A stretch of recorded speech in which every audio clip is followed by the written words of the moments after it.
Ticket बंटवारे के लिए फ्री हैंड दे दिया गया है सीएम योगी आदित्यनाथ को, क्योंकि विधानसभा चुनाव 2027 में होने वाले हैं और ये खबर सूत्रों के हवाले से निकल कर आई है। ये खबर सही है तो ये अपने आप में बहुत बड़ी खबर है, लेकिन अगर इस पर अभी तक कंसिडर नहीं किया गया तो मुझे लगता है बीजेपी हाईकमान को कंसिडर करना चाहिए। और उत्तर प्रदेश में क्योंकि विधानसभा चुनाव होने वाले 2027 में सभी की तैयारियां शुरू हो चुकी है, तमाम पार्टियों के जो वक्तव्य सामने आ रहे हैं हम उस पर भी बात करेंगे। और सबसे पहले हम अपने कार्यक्रम में अपने गेस्ट का स्वागत करना चाहेंगे। हमारे साथ राजनीतिक विश्लेषक जुड़ रहे हैं, प्रोफेसर महेंद्र सिंह जी है। महेंद्र जी, बहुत बहुत स्वागत है आपका। नमस्कार। नमस्कार, बहुत बहुत धन्यवाद। जी, जिस तरीके से सूत्रों के हवाले से खबर निकल कर आई है कि जो लोकसभा चुनाव में बीजेपी ने गलती कर दी थी कि सीएम योगी आदित्यनाथ ने जो नामों की सिफारिश की थी या जो अपने व्यूज रखे थे या जो चुनावों को देखते हुए फैसले लिए जाने हैं, जो उनके रेफरेंसेस थे या उनके आइडियाज थे, उनको कंसिडर नहीं किया गया था और इसलिए लोकसभा चुनाव में एक बड़ा नुकसान उत्तर प्रदेश में बीजेपी को देखने को मिला था। इस तरह की खबर आई थी। अब खबर ये आ रही है कि क्योंकि विधानसभा चुनाव होने वाले हैं, 2024 के लोकसभा चुनाव से सबक लेते हुए अब 2027 के विधानसभा चुनाव उत्तर प्रदेश के आने वाले हैं, उन पर फोकस किया जा रहा है और free hand CM Yogi Adityanath को दे दिया गया है। यानी टिकट बंटवारे पर आखिरी हस्ताक्षर जो होंगे या आखिरी फैसला जो होगा वो सीएम योगी पर छोड़ा गया है। अब इस खबर में कितनी सच्चाई है और अगर सच्चाई है तो कितनी सही है, किस ट्रैक पर जा रही है, नहीं है तो क्या हाईकमान इस पर कंसिडर करेंगे? देखिए, निश्चित रूप से जिस प्रकार से 2024 लोकसभा चुनाव में भारतीय जनता पार्टी के शीर्ष नेतृत्व यानी केंद्रीय नेतृत्व के द्वारा कुछ गलतियां की गई थी, मुझे लगता है कि जिसमें एक प्रमुख बात थी जिसको आम आदमी पार्टी के जो मुखिया थे अरविंद केजरीवाल, उन्होंने सार्वजनिक कर दिया, वो ये था कि अगर भारतीय जनता पार्टी ये लोकसभा चुनाव जीत जाती है तो वो मुख्यमंत्री बदल देगी, मतलब योगी आदित्यनाथ को वो मुख्यमंत्री पद से हटा देगी। दूसरी जो प्रमुख वजह रही जिसकी वजह से ऐसा माना जाता है कि भारतीय जनता पार्टी असफल रही, वो वजह थी कि जो टिकट बंटवारे में मुख्यमंत्री को उनकी राय को शामिल नहीं किया गया। तीसरी जो प्रमुख वजह रही, जो एक विपक्ष ने एक बड़ा नैरेटिव बनाने की कोशिश की कि आरक्षण को खत्म कर दिया जाएगा अगर भारतीय जनता पार्टी सत्ता में आई, और जिसके साथ जो अखिलेश यादव ने एक पीडीए का फार्मूला अपनाया टिकट डिस्ट्रीब्यूशन में, वो कारण रहा। तो मुझे लगता है कि भारतीय जनता पार्टी आज कोई भी एक जो है इस तरीके की रणनीतिक गलती नहीं करना चाहती, और वो मैं इस खबर से पूरी तरीके से सहमत नहीं हूं, क्योंकि किसी भी एक व्यक्ति को इतने बड़े संगठन में सारी जिम्मेदारी या सारी आप कहें कि निर्णय लेने की जो है प्रक्रिया जो है उसके अंदर सीमित कर दी जाए, ये भारतीय जनता पार्टी में जनरली होता नहीं है, सामान्यतः होता हुआ दिखाई नहीं देता। लेकिन ये पार्टी ने साफ कर दिया है कि मुख्यमंत्री योगी आदित्यनाथ की प्रमुखता होगी,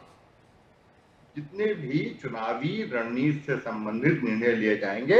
उसमें योगी आदित्यनाथ को महत्व दिया जाएगा, और ये एक बहुत ही सोची समझी रणनीति है। इसका पीछे ये है कि एक लोकप्रिय और मजबूत सशक्त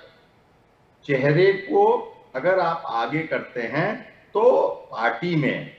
अपने आप गुटबंदी खत्म हो जाती है, और उसकी वजह से सारे जितने भी खड़े हैं वो पूरे राजनीतिक दल के पीछे लग के उसकी सफलता के लिए कार्य करते हैं। तो एक प्रमुख उद्देश्य हो सकता है कि जो आपने ये साफ कर दिया है कि योगी आदित्यनाथ एक प्रमुख चेहरे होंगे। दूसरी, अगर एक एकल कमान होती है तो निर्णय लेने में सुविधा होती है, और जिस प्रकार से विगत करीब 10 साल होने वाले हैं, 9.5 साल आप कह सकती हैं, कि वर्षों से उत्तर प्रदेश की राजनीति योगी आदित्यनाथ उत्तर प्रदेश की कमान संभाल रहे हैं। उसके पहले एक सांसद के रूप में भी उन्होंने 5 बार भारतीय जनता पार्टी का नेतृत्व लोकसभा में किया है। तो ऐसे में मुझे लगता है कि उनको कमान देने का मतलब ये साफ है कि जो भी सक्षम उम्मीदवार होगा, जो भी उम्मीदवार जो है वो चुनाव जीतने के योग्य होगा, उसको वरीयता दी जाएगी। तीसरी बात कि एंटी इनकम्बेंसी, योगी आदित्यनाथ जो मुख्यमंत्री हैं उनसे बेहतर कोई नहीं जानता होगा कि उत्तर प्रदेश में किस विधायक के खिलाफ एंटी इनकम्बेंसी काम कर रही है, कौन से विधायक अलोकप्रिय हो गए हैं जी। तो ऐसे में मुझे लगता है कि वो बेहतर तरीके से निर्णय ले सकते हैं कि किसको चुनाव लड़ाया जाए, किसको चुनाव न लड़ाया जाए। लेकिन इस रणनीति के कई जो है आप कहें कि इससे कई पक्ष जो है कई आप चुनौतियां भी इसकी सामने आ सकती हैं कि एक जो गठबंधन जो खबर आ रही है कि गठबंधन के बारे में निर्णय केंद्रीय सरकार लेगी, तो एक ये तनाव की स्थिति पैदा हो सकती है कि किस प्रकार से राष्ट्रीय लोकदल हो, निषाद पार्टी हो, ओपी राजभर की पार्टी हो, अपना दल हो जो अनुप्रिया पटेल का है, तो ये सारे दलों को एक साथ लेके चलने में मुझे लगता है कि केंद्रीय नेतृत्व और योगी आदित्यनाथ दोनों मिलकर काम करेंगे कि किस प्रकार से इनकी भूमिका होगी। खासकर जब सबसे बड़ी चुनौती आज उत्तर प्रदेश की राजनीति में आप देखें भारतीय जनता पार्टी के लिए जो है वो ये है कि किस प्रकार से जो अति पिछड़ा वर्ग या जो अति दलित वर्ग जो भारतीय जनता पार्टी से कहीं न कहीं शिफ्ट करता हुआ दिखाई दिया 2024 के चुनाव में जी, उनको वापस लाया, ये सबसे बड़ी चुनौती है। और इसमें गठबंधन के जो सहयोगी हैं उनकी भी महत्वपूर्ण भूमिका है। इसके अलावा जो दूसरी महत्वपूर्ण भूमिका होने वाली है कि आप टिकट किसको देते हैं, तो ये एक बड़ी चुनौती है। और मुझे लगता है इसमें दोनों, चाहे योगी आदित्यनाथ और केंद्रीय नेतृत्व अमित शाह, प्रधानमंत्री नरेंद्र मोदी और बाकी जो भारतीय जनता पार्टी के लोग हैं, वो मिलके इसको साधने की कोशिश करेंगे। लेकिन एक और बड़ी चुनौती है, अगर आपने पूरी तरीके से ये घोषणा कर दी कि नहीं उत्तर प्रदेश की चुनावी रणनीति के बारे में सारे निर्णय जो है वो योगी आदित्यनाथ लेंगे, तो इससे जो पार्टी के अंदर ही जो विभिन्न गुट हैं जी, उनमें असंतोष पैदा हो सकता है।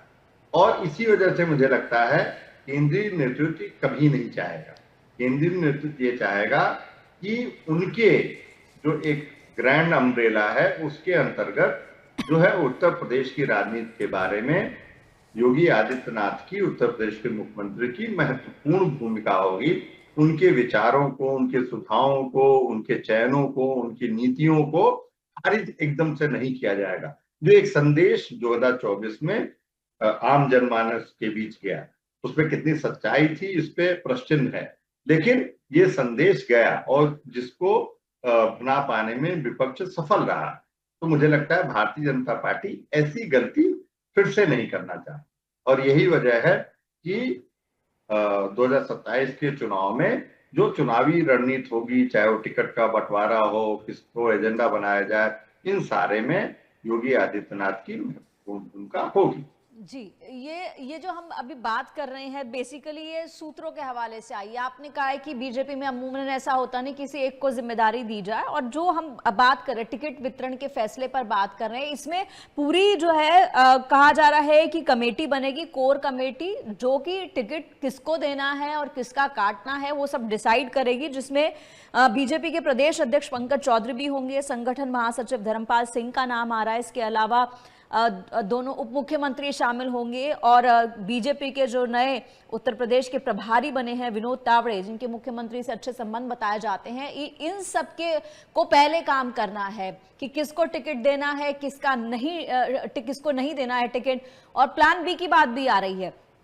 कि टिकट जब कटते हैं तो क्या होता है, विद्रोह होता है। तो उसको रोकने के लिए कहा जा रहा है टिकट काटने से बेहतर है कि कोशिश की जाए कि सीटें बदली जाए। क्या ये स्मार्ट मूव होगा? नहीं, देखिए, आपने बहुत ही महत्वपूर्ण बात की कि किस प्रकार से विनोद तावड़े को उत्तर प्रदेश का प्रभारी बनाया गया,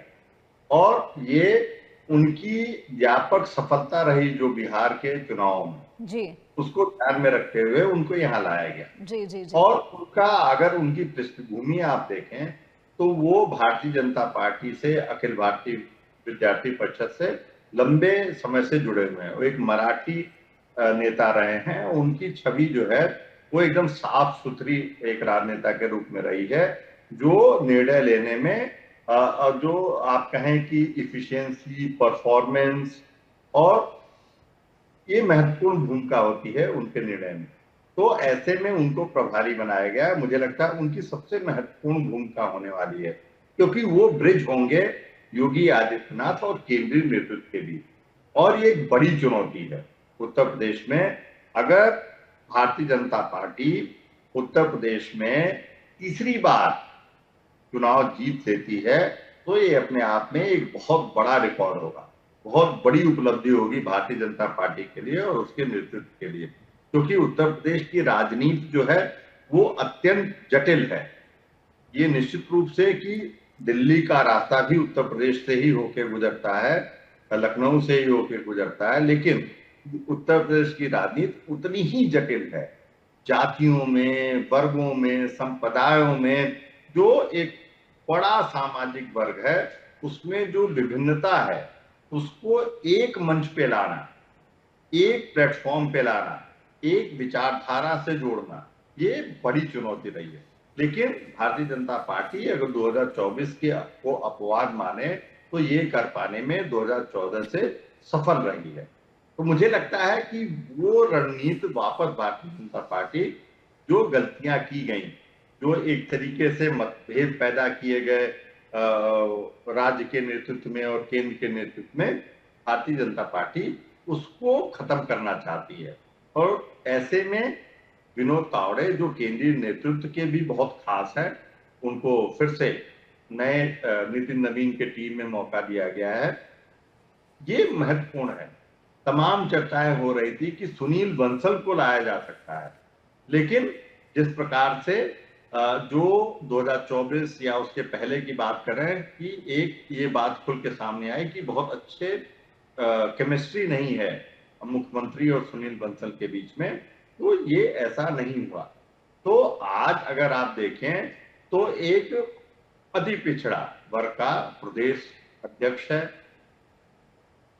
मुख्यमंत्री अपने आप में एक अत्यंत लोकप्रिय और जो है मजबूत चेहरे के रूप में सामने हैं, जिन्होंने अपने 2 कार्यकाल में उन्होंने डिलीवर किया है, चाहे वो इंफ्रास्ट्रक्चर हो, चाहे वो जो है लोक कल्याणकारी योजनाओं को आम जनमानस तक पहुंचाना हो, चाहे वो स्वास्थ्य हो, चाहे शिक्षा हो, चाहे वो तमाम जो भी मानव संसाधन को सुदृढ़ करने के लिए जो योजनाएं हो, उसको लागू करने में, निवेश लाने में, उत्तर प्रदेश को एक अग्रणी अर्थव्यवस्था बनाने में उनकी महत्वपूर्ण भूमिका रही है। तो इन दोनों के बीच में एक मुझे लगता है कि विनोद तावड़े सेतु का काम करेंगे। और यही वजह है कि क्योंकि भारतीय जनता पार्टी को ये पूरी तरीके से केंद्रीय नेतृत्व को एहसास है कि योगी आदित्यनाथ ही आज उत्तर प्रदेश के एक ऐसे सर्वमान चेहरे हैं, एक ऐसा सशक्त नेतृत्व है, ऐसा लोकप्रिय नेतृत्व है, जो भारतीय जनता पार्टी को इस चुनौतीपूर्ण समय में आप कहें कि उनकी नैया को पार लगा सकता है। क्योंकि ये समय अत्यंत चुनौतीपूर्ण इस वजह से है क्योंकि आप देखें कि आज यूजीसी रेगुलेशंस को लेके तमाम तरीके के जो है आप कहें कि प्रदर्शन, विरोध, आलोचना चल रही है। उसके अलावा अगर आप बात करें कि किस प्रकार से जो युवा आंदोलन करने पे उतारू है तमाम जो है देश के तमाम हिस्सों में, तो और एक तीसरी बात एंटी इनकम्बेंसी की जो एक भारतीय जनता पार्टी के शासनकाल का अगर प्रधानमंत्री की बात करें तो उनका तीसरा कालखंड है, मुख्यमंत्री की बात करें तो उनका दूसरा कालखंड है। तो अपने आप में एक फटीक होने लगता है चेहरे को लेकर। तो ये बड़ी चुनौतियां हैं और भारतीय जनता पार्टी के शीर्ष नेतृत्व को लगता है कि इस चुनौतियों का सामना अगर एक मजबूत योगी आदित्यनाथ को सामने रखा जाए तो इसमें वो सफल होंगे। और यही वजह है कि तमाम संकेत ऐसे दिए जा रहे हैं, उसमें कितनी सच्चाई है मुझे या आपको उसमें हम लोग सोच सकते हैं, लेकिन ये जो संकेत दिए जा रहे हैं ये इसी आधार पे दिए जा रहे हैं कि आज योगी आदित्यनाथ की वो सशक्त लोकप्रिय चेहरा है जो भारतीय जनता पार्टी को उत्तर प्रदेश में लगातार रिकॉर्ड तीसरी बार जीत दिलाता है।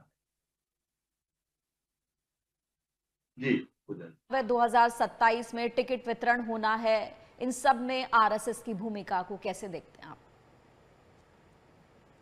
नहीं, देखिए, भारतीय जनता पार्टी एक पूरा संगठन के रूप में काम करती है और जितनी मेरी समझ है कि वहां पे पद का महत्व नहीं होता है, वहां पे दायित्व का महत्व होता है। जी। तो ऐसे में और आज की भारतीय जनता पार्टी जो एक सशक्त और निर्णायक भूमिका में है, चाहे केंद्रीय नेतृत्व हो चाहे राज्य का नेतृत्व हो, तो ऐसे में तमाम जो बाकी दलों पे कांग्रेस और समाजवादी पार्टी या अन्य जो क्षेत्रीय दल हैं उसमें जिस प्रकार से टिकट कटने के बाद विद्रोह होता था, हमने वैसा होता हुआ 2013 के बाद से हमने वो नहीं देखा है। तो एक जो सशक्त निर्णायक नेतृत्व है जिसने एक विचारधारा को से सभी को बांध रखा है, जोड़ रखा है, तो ऐसे में टिकट बंटवारे को लेके मुझे लगता है कि कई महत्वपूर्ण बात है। खासकर भारतीय जनता पार्टी ने ये साफ कर दिया है कि चुनाव जीतना उनकी प्राथमिकता है। Winnability is the key factor. दूसरा आपकी परफॉर्मेंस, तीसरा आपकी लोकप्रियता और बाकी बातें बाद में आती हैं। तो ये साफ है कि जो उम्मीदवार अलोकप्रिय नहीं हुए होंगे, जिनकी आप कहें परफॉर्मेंस कॉम्प्रोमाइज नहीं होगी, खराब नहीं होगी, जो लोगों के बीच में अपने आप को स्थापित कर रहे होंगे, उनको टिकट मिलने की ज्यादा संभावना है, बजाय इसके कि आपके कॉन्टेक्ट कितने हैं, आपके लिंकेज कितने हैं, आप किस नेता को जानते हैं, किस बड़े नेता को जानते हैं, आपकी पैठ कितनी है। तो और ये सारी जो आप कहें कि जो सीढ़ियां हैं वो संघ ने निर्धारित की। तो ऐसे में संघ की भूमिका को खारिज कतई नहीं किया जा सकता क्योंकि अस्थायी स्तर पे चाहे वो पन्ना प्रमुख से लेके तमाम स्तरों पे, और एक बड़ा कारण था 2024 में विफलता का कि जिस प्रकार से संघ के बारे में चर्चा की गई जेपी नड्डा द्वारा, जिस प्रकार से तमाम ऐसे संकेत दिए गए कि नहीं भारतीय जनता पार्टी अब अपने आप में सक्षम है, से किसी भी संगठन की आवश्यकता नहीं है। हालांकि इस पूरे वक्तव्य को पेश किया था जेपी नड्डा ने, लेकिन उसके बाद भी एक मैसेज जो है आम जनमानस के बीच में जो गया, तो संघ की भूमिका, क्योंकि सामाजिक आप कहें कि जो सक्रियता है संघ की, जो घर घर मोहल्ले मोहल्ले, जो शहर शहर पैठ है संघ, वही भारतीय जनता पार्टी की सबसे बड़ी ताकत है। और वो बेस है, जिस एक फाउंडेशन है जिसके ऊपर भारतीय जनता पार्टी या अन्य जो संगठन हैं संघ के, वो कार्य करते हैं। तो मुझे लगता है कि ऐसे में संघ की भूमिका बहुत ही महत्वपूर्ण होगी। कई बार प्रश्न उठाया जाता है कि योगी आदित्यनाथ जो है वो कभी संघ से जुड़े नहीं हुए हैं या संघ की सदस्यता नहीं ली, लेकिन पूरा गोरक्षपीठ हमेशा से जो संघ के उद्देश्य, जो संघ की कार्य प्रणाली है या जो संघ के आप कहें कि जो दायित्व वाले लोग हैं, उनसे बहुत ही निकटता से जुड़े रहे। और यही वजह है कि पूर्वांचल में तमाम उसके बावजूद आप अगर पिछला विधानसभा चुनाव देखें 2022 का, तो एक सेटबैक था भारतीय जनता पार्टी के लिए। उनकी सीटें कम हुई, लेकिन पूर्वांचल में वो सीटें कम नहीं हुई, क्योंकि गोरक्षपीठ ने वो एक सामाजिक समरसता का पाठ जो योगी आदित्यनाथ के गुरु महंत अवैधनाथ ने अपनाया था, कि किस प्रकार से समाज के सभी, खासकर पिछड़े, दलित, जो जो शोषित वर्ग है, उसको एक साथ लेके चला जाए। और यही वजह रही कि पूर्वांचल में जो बीजेपी की सीटें रही, और 2024 के भी चुनाव उस पर बहुत ज्यादा प्रभाव नहीं पड़ा। तो ऐसे में संघ की महत्वपूर्ण भूमिका होगी। जी, संघ की महत्वपूर्ण भूमिका होगी। अब हम आ जाते हैं पक्ष के बाद विपक्ष की बात। विपक्ष जो है वो चवन्नी अठन्नी और 1 रुपए में फंसा हुआ है। समाजवादी पार्टी के जो प्रमुख हैं अखिलेश यादव, उन्होंने एक इस तरह का वक्तव्य दिया है कि हमने कई अठन्नी चवन्नी जो है वो रुपया बना दिया, इस तरह का बयान दिया है। जो हम कल भी बात कर रहे थे कि अब जिस तरीके से आगे चुनाव बढ़ेगा, वैसे ही इस अमर्यादित भाषा के बहुत सारे उदाहरण हमारे सामने आएंगे, जिनमें से हम एक इसे कह सकते हैं। और इस बयान के बाद जो है, चाहे मायावती की बात करें, चाहे तमाम लीडर्स की बात करें, जयंत चौधरी की बात करें, सब ने जो है इस वक्तव्य पर नाराजगी जताई है। और मायावती ने तो ये भी कहा है कि 2 बार जो है ये जो समाजवादी पार्टी का और बीएसपी का गठबंधन टूटा था, वो इन्हीं की वजह से टूटा था। और ये लोग अहंकारी हो गए हैं, समाजवादी पार्टी, अखिलेश यादव अहंकारी हो गए, इस तरह का बयान दिया है। जयंत ने भी कहा है कि पहले समाजवादी पार्टी के अध्यक्ष जो हैं वो अपनी पार्टी को देखें, अपने को देखें। तो ये जो हम भाषा की मर्यादा की कल बात कर रहे थे, उसका उदाहरण आज ही सामने आ गया। नहीं, देखिए, जो भारतीय जनता पार्टी और योगी आदित्यनाथ की सबसे बड़ी ताकत है, वो है विपक्ष की कमजोरी। चाहे वो अखिलेश यादव हो, चाहे वो उत्तर प्रदेश में कांग्रेस हो, ये भारतीय जनता पार्टी की सबसे बड़ी यूएसपी है। जी। और जिस प्रकार से समाजवादी पार्टी ने, चाहे वो मुलायम सिंह यादव रहे हों, चाहे अखिलेश यादव रहे, उत्तर प्रदेश का नेतृत्व किया,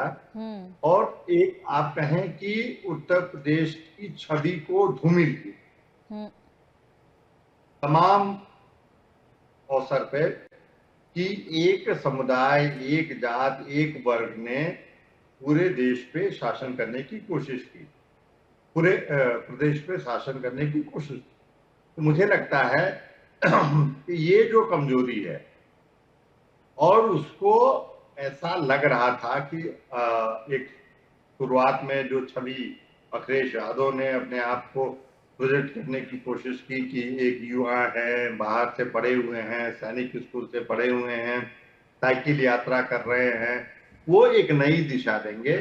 और इसलिए बड़ी संख्या में यूथ ने अखिलेश यादव को भी वोट दिया, उनके नाम पे समाजवादी पार्टी को वोट दिया। और लेकिन वो वापस